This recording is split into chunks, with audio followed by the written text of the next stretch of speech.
But in those moments of real virtuoso performance, of real expert performance, it is certainly true that we lose that sense of subject-object duality, of being distinct from the world, and feel ourselves completely embedded and no longer subjectivize ourselves and objectivize the things around us. And those are wonderful experiences. What we really want is not to be behaving like rolls of the dice. We want our behavior to be caused, but to be caused in ways that we actually reflectively endorse. And that requires not exemption from the causal order, but embedding in the causal order.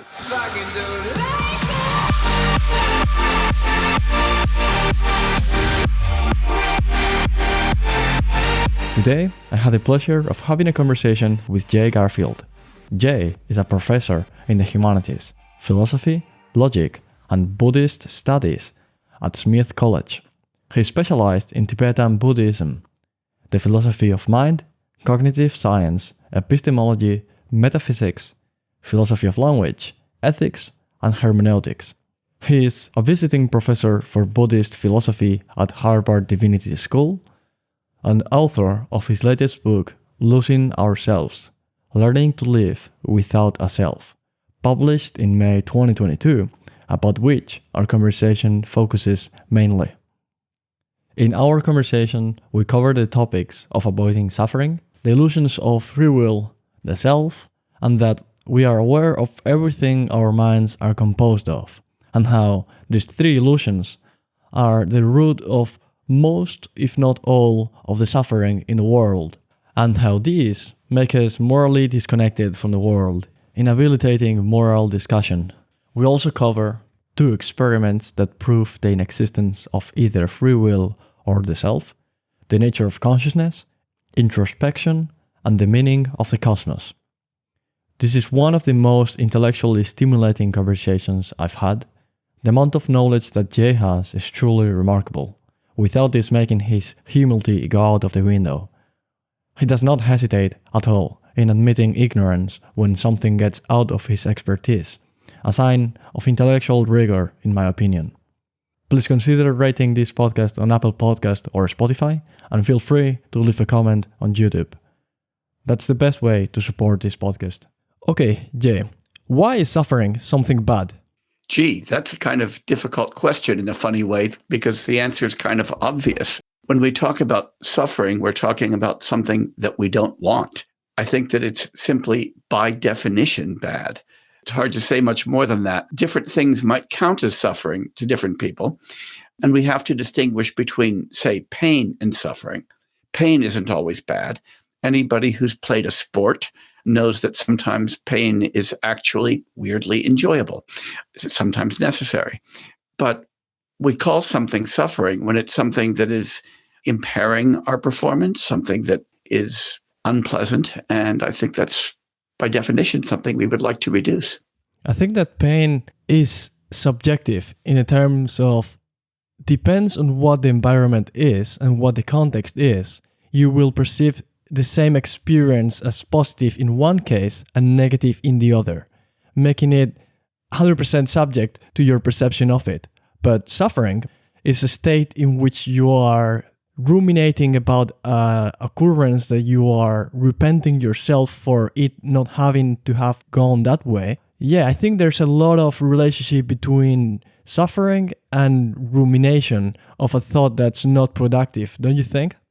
I guess I disagree. I think that rumination can produce suffering, and suffering can also lead to rumination. But we also suffer in ways about which we don't ruminate. And sometimes our suffering can be, in fact, unconscious. We might not even be aware that we're suffering. So, for instance, maybe sitting and working and not noticing that we've got an increasing headache or a backache from which we're suffering, and only notice it when somebody calls it to our attention, or when we stop, or when we wonder why we're in such a bad mood. Or we might be suffering from certain kinds of oppression, say from sexism or racism, and not really be aware of it because of false consciousness. Or we might be suffering from oppression in a kind of capitalist system that treats us badly as workers, and false consciousness may prevent us from noticing that we're suffering.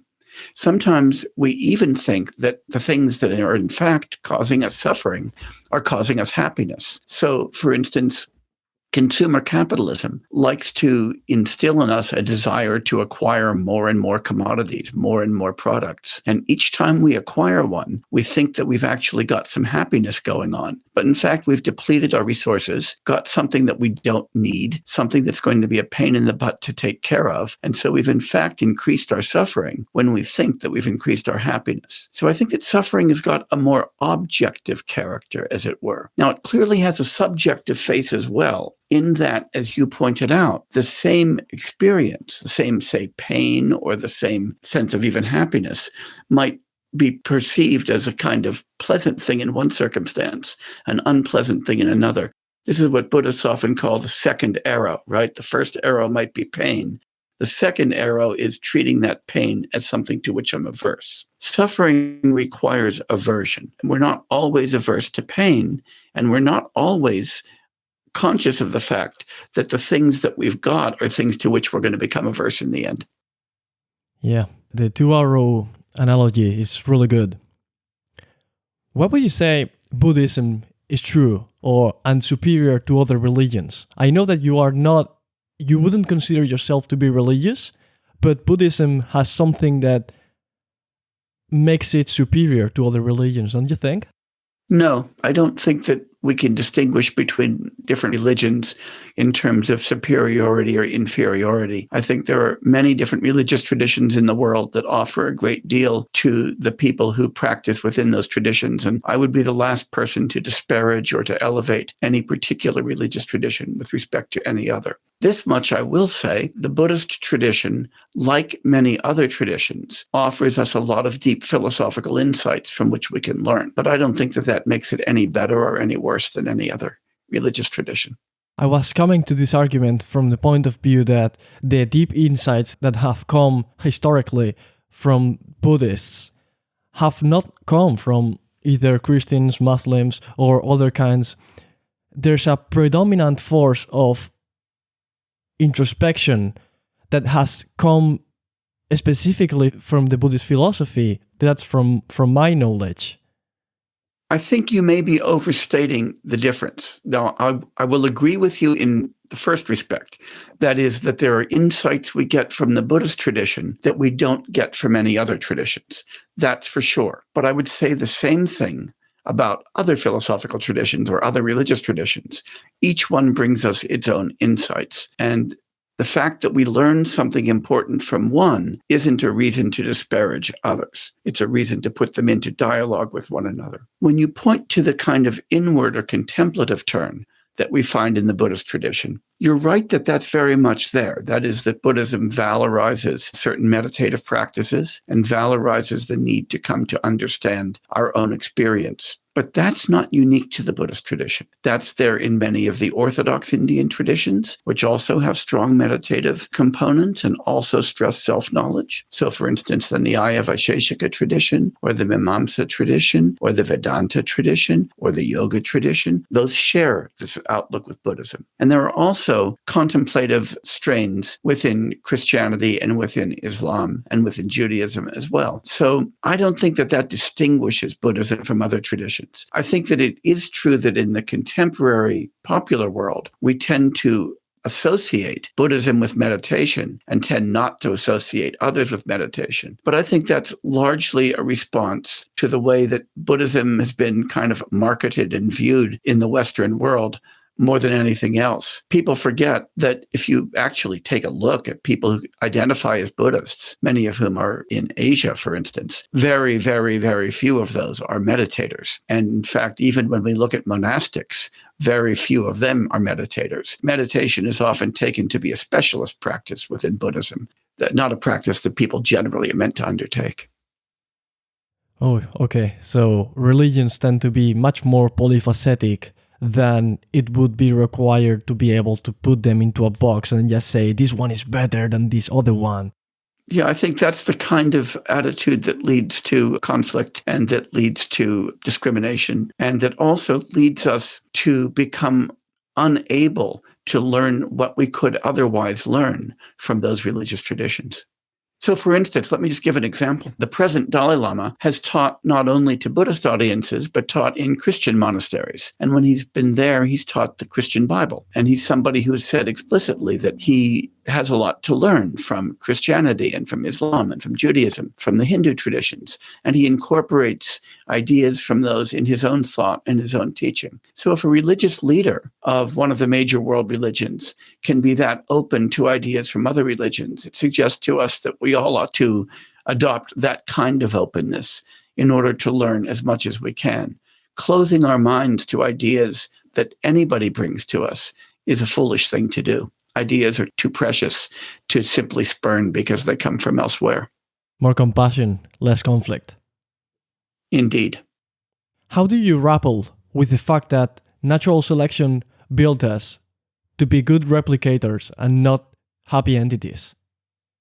Yeah, that I think is a really nice contemporary way within the framework of evolutionary biology to understand both the pervasiveness of suffering, as it's characterized in the Buddhist tradition and the first noble truth that says that all of existence is permeated by suffering, and to understand the root cause of suffering, which in the Buddhist tradition is regarded as primal confusion, a lack of understanding of our true nature and of the nature of reality. Because we often tend to think that of human beings as somehow the crown of creation, as it's sometimes put, as having evolved specifically to understand ourselves and to understand the world. And we take our gigantic forebrains to be evidence of that. But we forget when we do that evolution doesn't really care at all about what we understand, whether about ourselves or others. It only cares about making us beings who will live to reproduce, children who will live to reproduce. Now,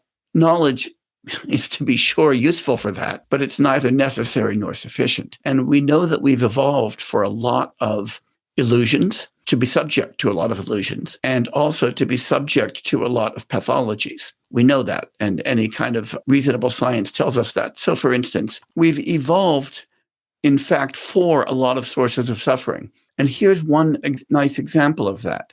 We've evolved to have what psychologists call an in-group bias. That is a tendency to have positive affect towards people who are very similar to us, who are related to us, and to be fearful or hostile to people we perceive to be very different from us. And that's one of the roots of racism. It shows up, for instance, in implicit bias tasks all the time. This isn't necessarily something that we learn, but something we've evolved for, and we have to specifically unlearn. Now, the good news is that we've also evolved to be smart enough to have come to learn about this, but we haven't evolved to avoid it. And so one of the things that we discover is that evolutionary theory gives us an understanding of some of our sources of suffering. It also, by coming to understand those sources, gives us an opportunity partially to remediate those. But it also tells us that there may be a lot of suffering that we can't do much about at all. There's two, really, I would say, the two most important illusions that you remark in your book, Losing Ourselves. And those are that we are immediately aware of the full contents of our minds, in one side, and the other one, the subject and object duality, with which we can get into selflessness. How are those two illusions the sources of suffering? Oh, that's a very good question. The illusion that I'm immediately and infallibly aware of the contents of my own mind generates suffering in two really important respects.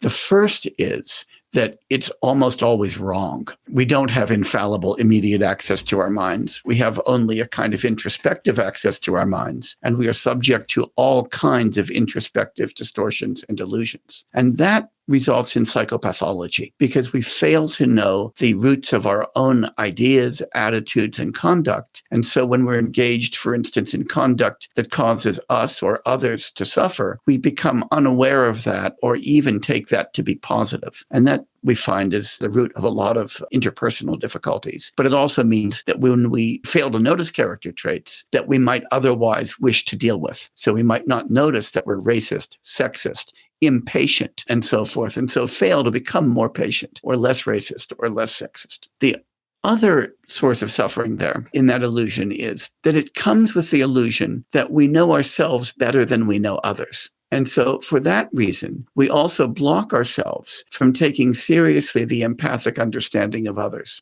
because we fail to recognize that we can often perceive and be aware of others' affect, emotional states and thoughts, just as we are of our own. And it leads us to a kind of closure to the feelings of others. Now, the second illusion that you just mentioned is the illusion of subject-object duality. And that's a more complex and subtler delusion, because the way that it really manifests is in our thinking of ourselves as kind of transcendental spectators who stand outside the world and experience it and act on it, rather than as beings embedded in the world. When we do that, we grant to ourselves a special status, a special metaphysical status, a special epistemic status, and in the end, a special moral status that we don't grant to anybody else. And that leads us to take ourselves, our own interests, our own perspectives far more seriously than we take the interests and perspectives of others. And so that leads us to act in fundamentally egoistic ways and to overvalue our own judgments and to, again, be closed to the judgments of others. And so for that reason as well, it's a source of suffering, because then we fail to note that rather than being one human subject among several billion, each of whom has got a legitimate perspective on the world and legitimate interests, I think of myself as the source of subjectivity and everybody else as a mere object. And so I ignore another 6 billion perspectives in favor of my own, which is A, stupid, and B, immoral. So the illusion of selfhood, of having a self, of having something that's not subject to the cause and effect of the world, is morally dysfunctional in the sense that you said that we cannot put everything into a leveled field in which we judge everything with an equanimity, while we perceive our thoughts to be originating from a locus of control that's ruling over what you are supposed to be doing. But that's quite an intangible concept, I think, for the average person to grasp. What is it that we intuitively feel to be the self, which is just the other side of the same coin of free will? Yeah, you're right that this is a difficult thing for people to grasp. And I, in part, wrote this book in the hope that it would help people get some grip on it, because I think that it's a very, very subtle illusion. It's also completely pervasive. We superimpose this subject-object duality and this sense of ourselves as standing apart from the world on almost all of our experience. And so we don't even notice when we're doing it. And it really requires a sustained kind of attention to become aware of it. Now, you are right that it's very much bound up with the illusion that we might call the free will illusion. The illusion that as agents, we operate with what I call an Augustinian free will, because I think it really is St. Augustine who introduces this idea and articulates it with the most clarity in the Western tradition. And it's to him that we really owe this kind of theorization. So that Adam and Eve were responsible. Yeah. It's not just him, but he's the clearest image of this. So when we talk about that, this is the illusion that when I act, I do so in a way that exempts me from the causal nexus, that my own actions are brought about by what gets called these days agent causation, not causation from outside of me. Now, that's a crazy viewpoint on only a little bit of reflection. And it's not even something that a rational person would desire if we reflect on it. So let's get clear about that. This is the idea that when I do something like raise my hand or decide to purchase a particular car, that I do so completely freely, uncaused by anything else. But would I want that? No. What I want for agency is that when I raise my hand, that raising of my hand is caused by my intention to raise it. I would want my purchase of the car to be caused by my desire for that particular car. And I want those desires to be caused as well. I don't want them to spontaneously and randomly arise in me. I want them to be caused by my standing beliefs, by my values, by my goals in life. I don't want those to be random either. I want those to be caused in the right way. So what we really want is not to be behaving like rolls of the dice. We want our behavior to be caused, but to be caused in ways that we actually reflectively endorse. And that requires not exemption from the causal order, but embedding in the causal order. So the illusion of the self is also the illusion of something, as I said, that stands transcendentally outside of the world and so is exempt from causation. And that gives us a distorted sense of our own agency. Notice that it also, when we impute a self to others, and so impute them as standing outside of the causal agency, regard them as standing outside of the causal agency, we also regard them as operating with a kind of Augustinian free will. And that leads us to an exaggerated tendency to hold people morally responsible for things for which they may not be responsible. And so to focus on punishment or anger as a response to perceived slights or to dysfunctional behavior, rather than an attitude of care and a concern to remediate. So this is a problem not only for us that might lead us to excessive pride in what we did, right? The kind of slogan, "You didn't build that," is really important for this, right? To recognize that we don't even build ourselves. If I manage to accomplish anything, that's a consequence of what my parents, my teachers, my friends, my co-citizens, my colleagues, the rest of the natural world have made it possible for me to do, so that an appropriate response to, say, something I perceive as an accomplishment should be gratitude and not pride. Similarly, an appropriate response to something that somebody else does that I might feel negative towards should not be an attitude of anger or a need for revenge, but rather perhaps an attitude of concern or care that they've been caught up in a causal nexus that's led them to behave as they do. And I think that if we adopted moral reactive attitudes that reflected our interdependence, our own and that of others, in a complicated causal nexus in which we all figure, and in which all of our compatriots, all of our co-citizens, all of our fellow inhabitants of the planet also participate, that would lead us to healthier, more productive moral attitudes, rather than attitudes of pride, anger, impatience, desire for revenge, arrogance, and so forth. In relation to the first part of your last intervention, I think that the existence of will requires determinism to be true.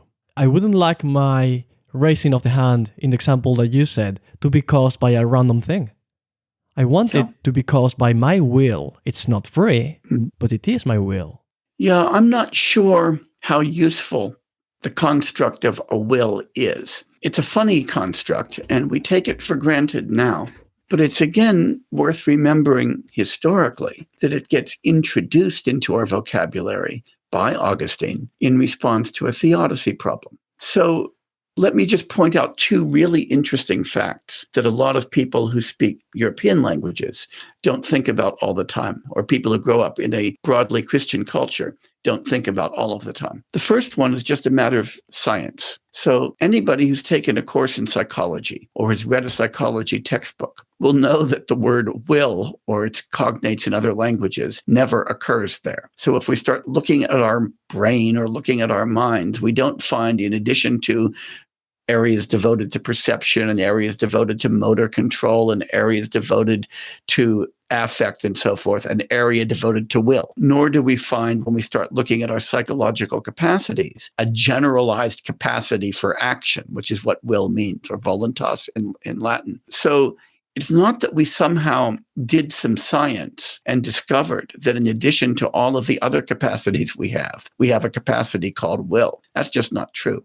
Moreover, and I noticed this first when I was trying to translate Schopenhauer's World with Will and Representation into Tibetan with a Tibetan colleague. And we immediately hit the title, so the word will. And we kind of looked at each other and said, how are we going to translate that into Tibetan? And we realized there is no word in Tibetan that translates will. There's no word for a generalized faculty of action. And then we thought, well, let's just go to some underlying Sanskrit. And then we recognized, well, there's no word in Sanskrit for that either. This is a really European idea, and it doesn't have cognates in other languages. So it's not that Asian scholars, Indians, Tibetans, Chinese scholars were too dumb to realize that they had wills, or that psychologists just haven't figured out where it is yet. I think what we want to say is that the very construct of a will, which, as you pointed out a moment ago, is completely bound up with the notion of transcendental freedom or exemption from causality, is actually a very local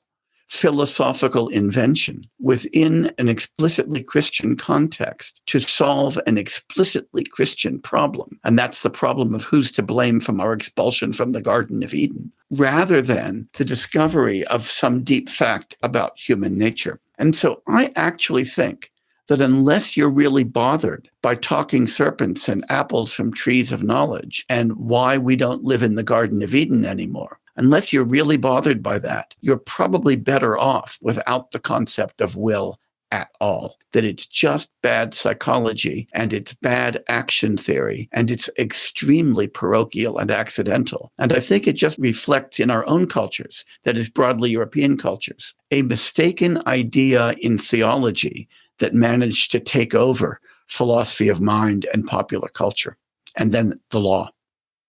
Okay. So that intuition that we tend to perceive, not only as free will, that's obviously, that I think that I've come to a realization of perceiving that as evidently, not so evidently, but it being wrong, but also will itself is wrong. So the perception that we have, that intuitively feel that the sense of desire mixed with the perception of something that could satisfy that desire, that would be will, in my opinion. But what you were saying, that will does never come when you're studying a psychology course, makes all the sense of the world. It's a convention, I would say, according to your words, an incorrect one. Yes, I think that's exactly right. It's a convention that we've adopted as a result of a particular theological problem and not because we've done good science. And that's the important thing. You posit a great example in your book about a body you would like to have in order to experience their physique. And the example you put was Usain Bolt during the 100-meter speed record. You said that you would like to experience how that would feel. And that example, it also applies to the mind, obviously, but it's perfect in making evident how wrong our intuitions are, because there's no escape when you realize how dumb our intuitions are in relation to how there is an intuition of feeling like mind and body are separated, because I could have the body of Usain Bolt and perceive it because there's something in me that's not my physical substrate. Yeah, it's again one of those really deep illusions that I think we have. It's the illusion that we ourselves who possess a mind and who possess a body, and that the relationship between who we are is one of an owner and a possessor of mind and body. The analogy that's used in some Indian texts is we tend to think that we possess a body the way we possess a mango, that it could just be in our hands and we could have a different one if we want, and that we possess our mind like we possess a mango, that we could have a different one if we want. And sometimes it's thought of as just an illusion of the grammatical case, right? That we talk about my mind and my body in the possessive case that makes it feel like a possession. But it's deeper than that, of course. It's deeper than that. It's that we really do have this atavistic sense of ourselves as centers of consciousness and agency, and think of our bodies and our minds as the instruments through which we either access the world or exercise that agency. How opposed are the illusion of the self and a state of flow? I've perceived that a state of flow requires eliminating all thoughts of I am not embedded in the environment. Yeah. Flow states are kind of wonderful, and I think that we underestimate their pervasiveness. That is, we tend to focus, and this is just largely because of partly experimental data and partly because of the way that this has been valorized in areas like sports psychology and so forth. We tend to valorize extraordinary cases, like when we're playing a sport or when we're playing a musical instrument, areas of obvious expertise.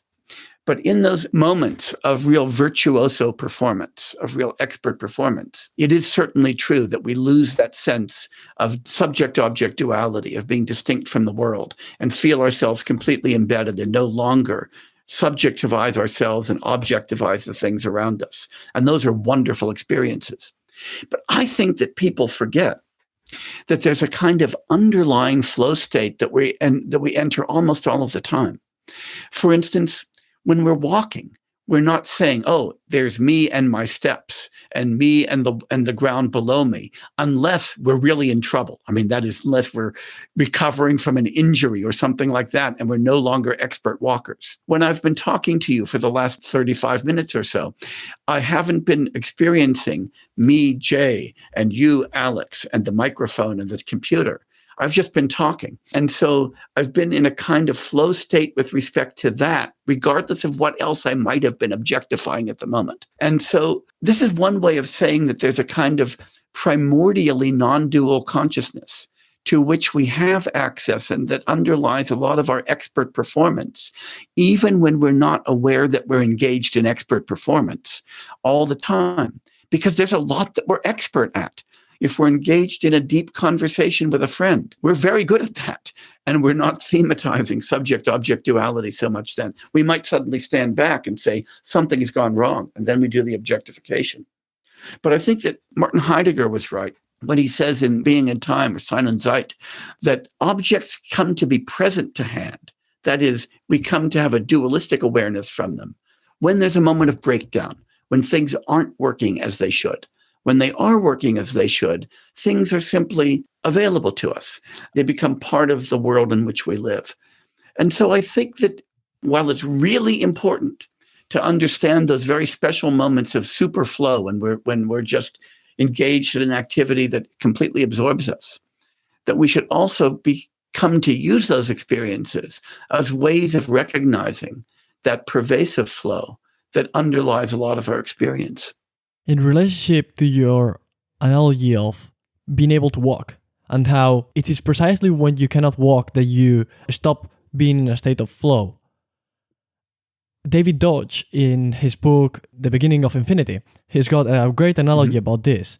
He says that when you are using a telescope and you are observing stars, if the telescope is not perfectly adjusted, you stop perceiving the stars and you start perceiving the telescope. Precisely. It's a perfect analogy, one that I like to use all the time, because once we recognize that our senses are also measuring instruments, we recognize that we don't notice our eyes when we're seeing the world unless things get blurry. We don't notice our ears when we're seeing the world unless we get tinnitus or something like that. And that's absolutely right. Things emerge as objects for us when they break down. And I would add to that, when I'm, say, working on a paper and I'm typing on the computer, I don't notice my fingers unless they start to hurt. I don't notice the keyboard unless a key starts sticking or something like that. Those things as well simply become part of my interface with the world and not distinguished from me as objects to a subject. Once they break down, suddenly I become aware as subject of my fingers as object.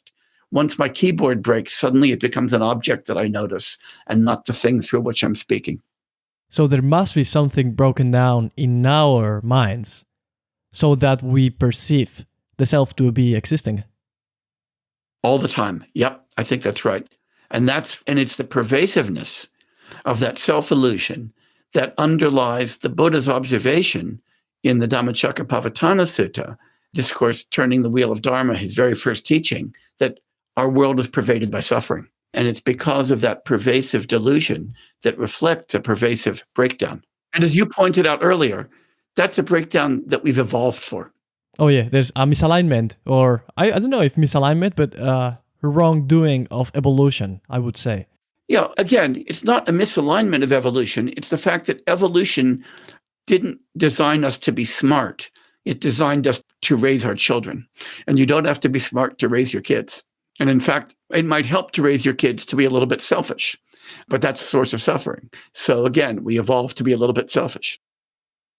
Yes, but don't you think that deeply understanding the causal correlates in the world would make a person who's being selfish, or an assassin, or someone who's doing something morally reprehensible, to be perceived only as a set of malfunctioning cells?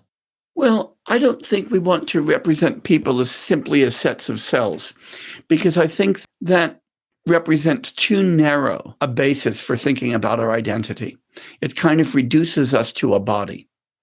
And just as I don't think it makes sense to think of myself as an owner of my body, I don't think that it makes sense to think of me as identified with my body, because I also have psychological traits.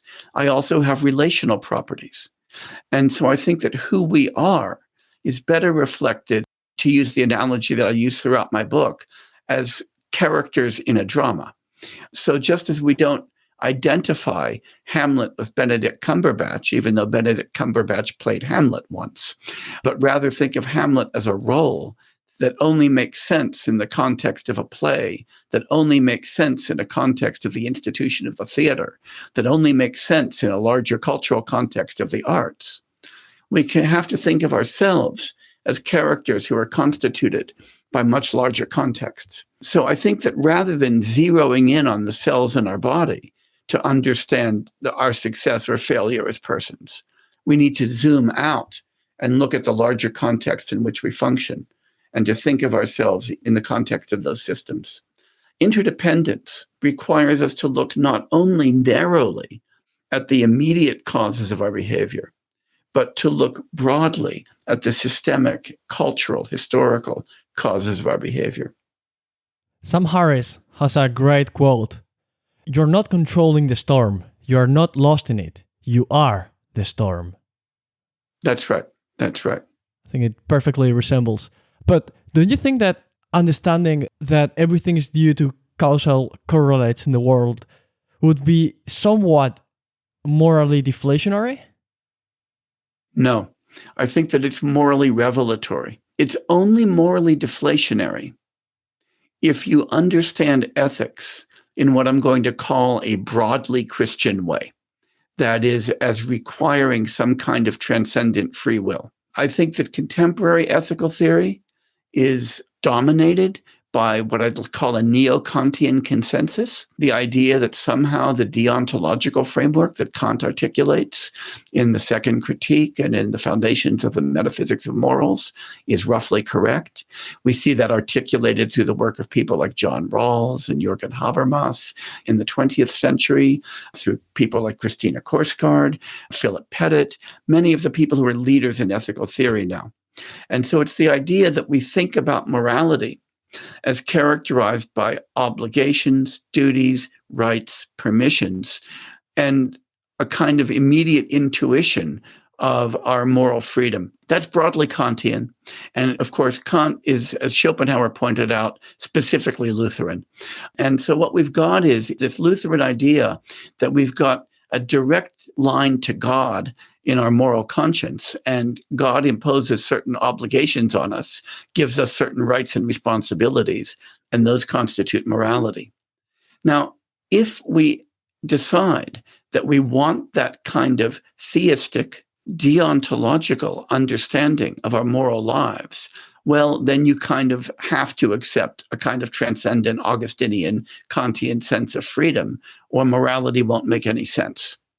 But if we think of ourselves instead as situated organisms, as a really cool species of great ape embedded in a world that is governed by causal laws in which we figure, then morality looks very different. Morality then looks like the careful cultivation of sets of character traits that make us more salutary contributors to the world in which we live. And then we want to examine what kinds of institutions, what kinds of behaviors, what kinds of practice will cause us to develop these better character traits, and how those character traits will have impact upon the world. So we think causally, we think scientifically, we think developmentally about what our moral lives are. This is why in the Buddhist moral tradition, for instance, something I explore in my book on Buddhist ethics, the fundamental moral metaphor is not the metaphor of the judge who says what's right or wrong and prescribes our duties and our rights. That's the kind of Kantian perspective. Rather, it's the metaphor of a path. So it's a path from imperfection to perfection. And we think of ethics as being not about what we ought to do, but what the next step is on the path that we want to follow. And I think that's a much more rational way to think about our ethical lives than the kind of neo-Kantian Lutheran way. I would say that wisdom is about knowing the long-term consequences of our acts. That's right. And morality, by definition, in accordance to this term, to this other definition I gave, must also be the application of wisdom to our acts. That's absolutely right. That's absolutely right. As I sometimes put it, this approach to ethics is about leading a virtuoso life, not a virtuous life.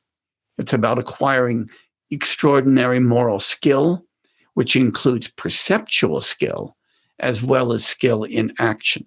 So much of moral cultivation, when you start looking at it this way, involves the cultivation of our perception of others and our perception of our own actions and of the context that makes those possible. $5 are neither equal or different from a $5 bill.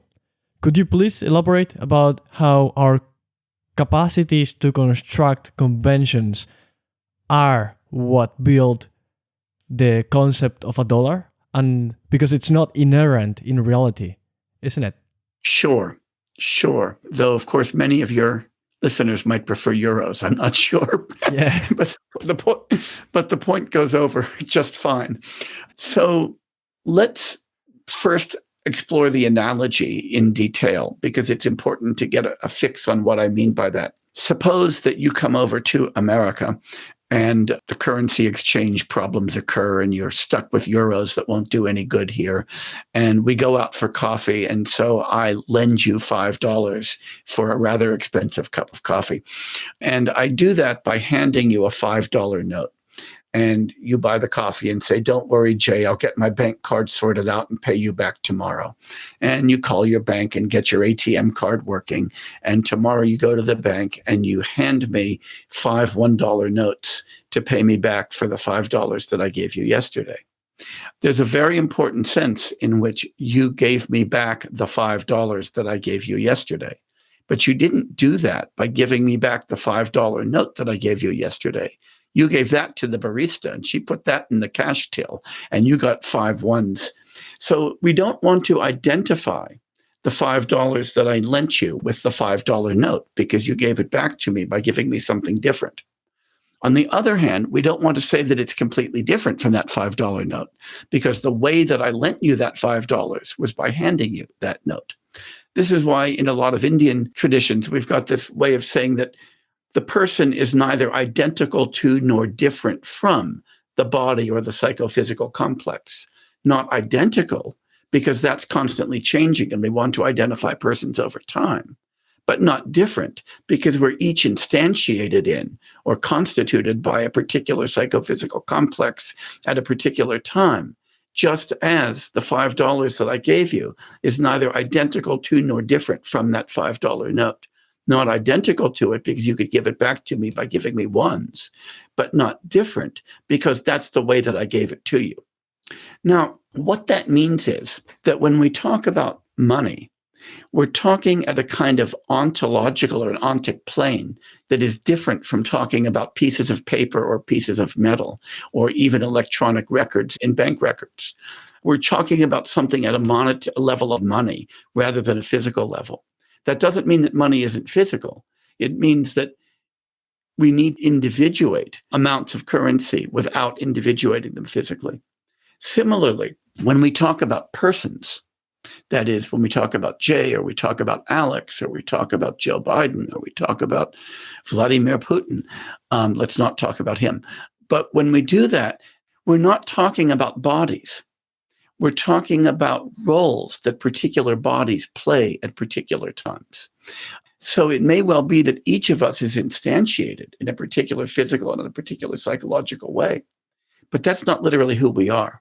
And that just as the very important, very real fiction of a piece of paper being worth $5 or €5 is essential to making the monetary system work, the fiction that a particular body is a particular person is important for my being able to say, oh, there's Alex on that screen, or Alex saying there's Jay on his screen.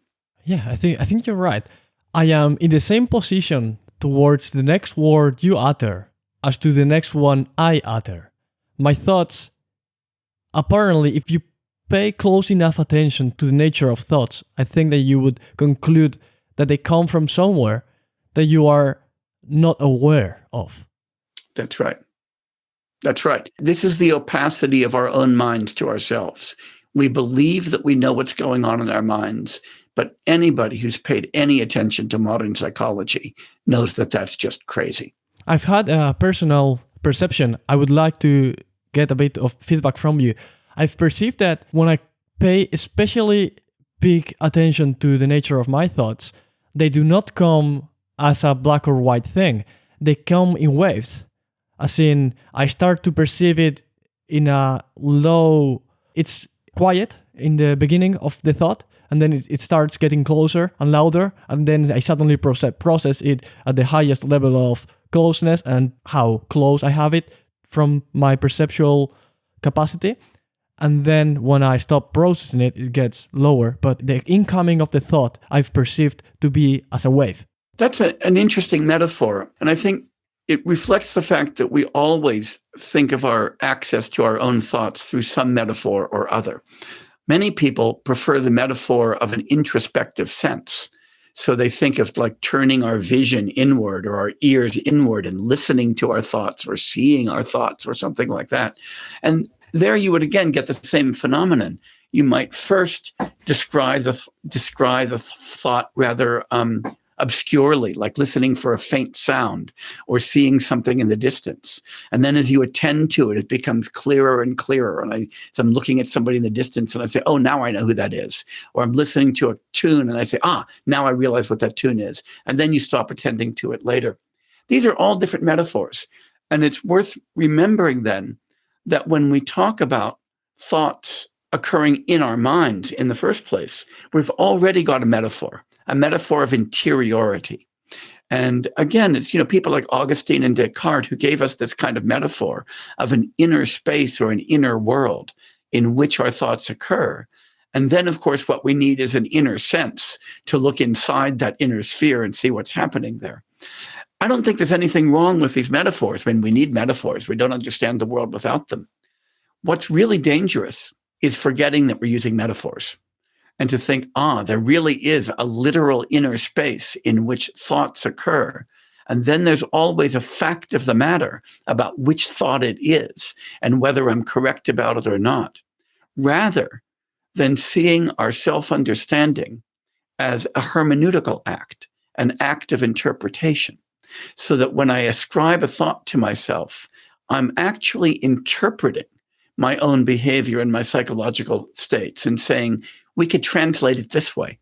That's, again, a metaphor, but I think a metaphor that might be more illuminating than the perceptual and sensory metaphors or the metaphors of interiority or exteriority. So I like to think that our understanding is always hermeneutical in character and always involves assigning an interpretation to what we're doing. And if we do that, then we can also come to recognize that when we try to adjudicate what's the best way to say what we're thinking or what we're willing or what we're desiring or what we're hoping, that there's not a single correct answer, but rather there are better and worse interpretations. And then to recognize that given that what we're doing is interpreting, that we may not always be the best interpreters of ourselves. We might be sometimes a little too close for comfort. Maybe our therapist is better at it. Maybe our mom is better at it. Maybe our significant other is better at it. Maybe just some random stranger we fall into conversation with is better at it. It might dethrone our own sense of authority over ourselves and lack of access to others. My perception is recursive. It's curious that I've perceived that the smallest unit of information processing that comes in the brain gets repeated constantly. When you have a thought, if you pay enough attention to it, or at least in my case, I perceive like I'm thinking of the word hello, and then it comes and it's super quiet in the beginning, it's hello, and then it's closer, hello, and then it's closer, and then hello. It shocks me with the highest level of tangibility. And the perception of perceiving it is also recursive in this way. Sure. Because one of the beautiful things about human thought is its recursivity, something that's probably a spandrel on language, because we evolved to learn language, which requires a recursive capacity of thought.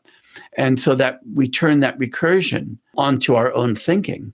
And so we're able to think higher level thoughts about our first order thoughts, third order thoughts about our second order thoughts, and so forth. And that is one of the things that gives human thought its tremendous flexibility and allows us to raise the kind of philosophical questions about our own nature that we've been exploring today. I think that nothing is independent until you take into account the whole entirety of things in the universe. Do you think that the universe itself is an independent entity that fulfills the definition of self? I don't know. That's a question of cosmology. And I kind of let the cosmological physicists worry about that. I think that's one that's beyond my ability to say. Okay. I've heard of two kinds of experiments that I would like to discuss with you. One of them is split brain experiments, in which they show that when the corpus callosum is cutted, both of the hemispheres in the brain function independent to each other. So I think this shows the lack of a self in a very tangible way. And then in another one, they show the inexistence of free will when, in a paper in Nature Neuroscience called Unconscious Determinants of Free Decisions in the Human Brain, they prove that the operation of a network of high-level control areas begin to prepare a decision up to 10 seconds before you are even aware of it. That's right. What do you think of the relationship of these two experiments with this coin, which has in one side free will and in the other one the subject-object duality? Yeah, I think that they're both really interesting and important results, but also that they're often overplayed. So I want to first talk about why I think they're interesting and important, and then caution against overinterpretation. The split brain experiments are important for demonstrating what I would call the disunity of consciousness. We often are under the illusion that our conscious experience, that our mental lives are completely unified in a kind of point of subjectivity. That's what Kant called the transcendental unity of apperception. And so we then tend to posit a self in order to be the locus of that synchronic unity.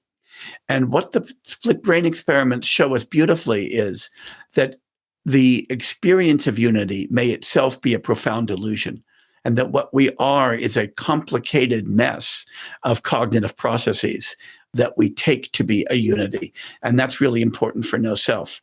That doesn't mean that we can't think of ourselves as persons with a kind of personal identity, but it means that personal identity isn't the identity of a self. And that's really important. The Libet experiments about choice are also really important because they demonstrate to us the opacity of our minds. They demonstrate that our introspective awareness of what's going on is absolutely partial. We don't know when we've made decisions, and we often don't know why we've made those decisions.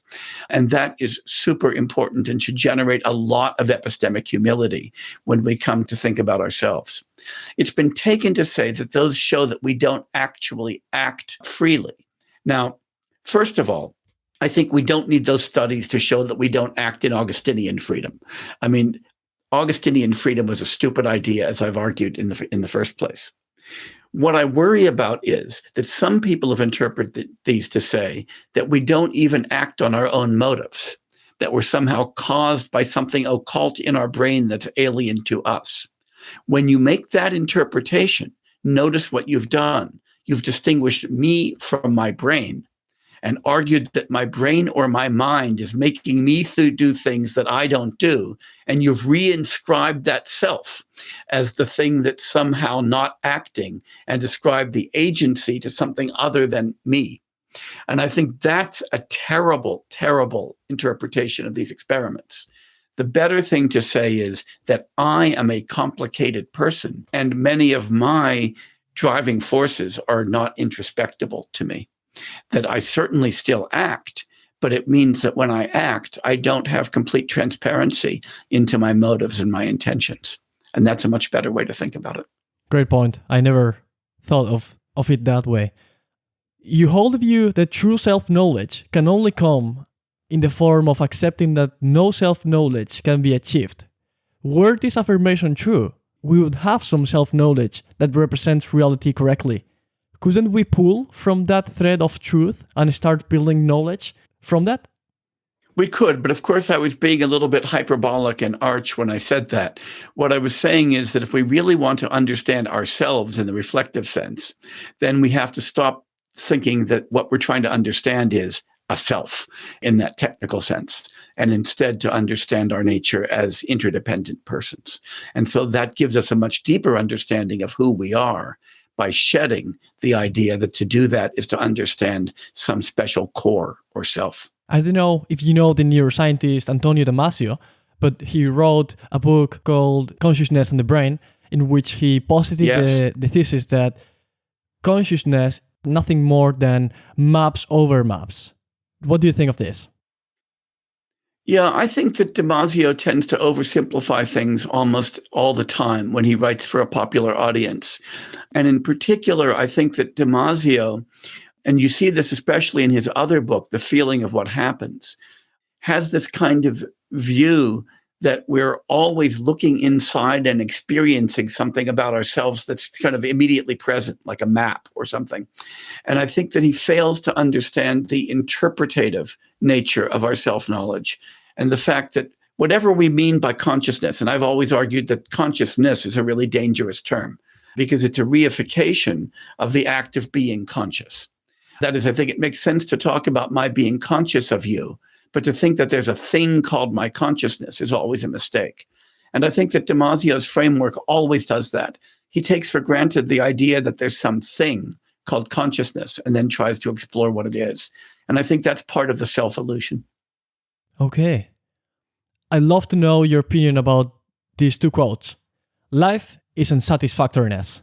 What do you think of that? Well, if unsatisfactoriness is translating dukkha or suffering, which it probably is, I think that that's right, that our lives are permeated by suffering and sources of suffering, and that we're often unaware of that, even at the times that we're suffering the most.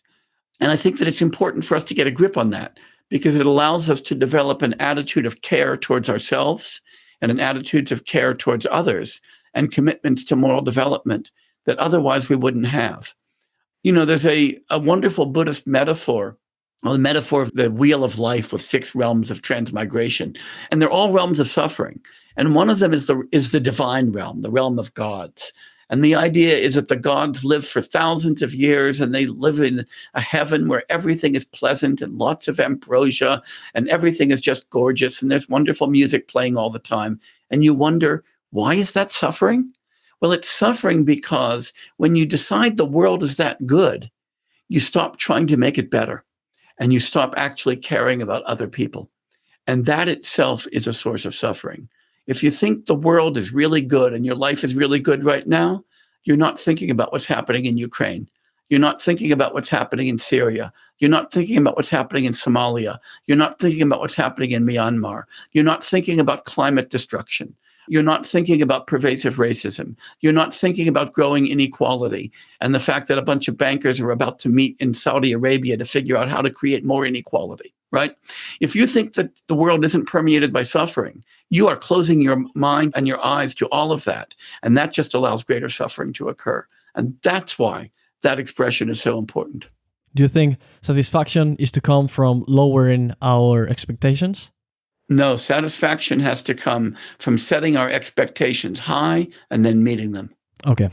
The second quote is, we became self-aware only to realize this story was not about us. I think that's a lovely insight. That's absolutely right. When we understand who we are, we recognize the story is about the cosmos and we are tiny moments in it. Lovely, Jay. It's been great talking to you. An absolute honor. Thank you. It's been fun talking with you, Alex. And I hope that your listeners found it useful as well.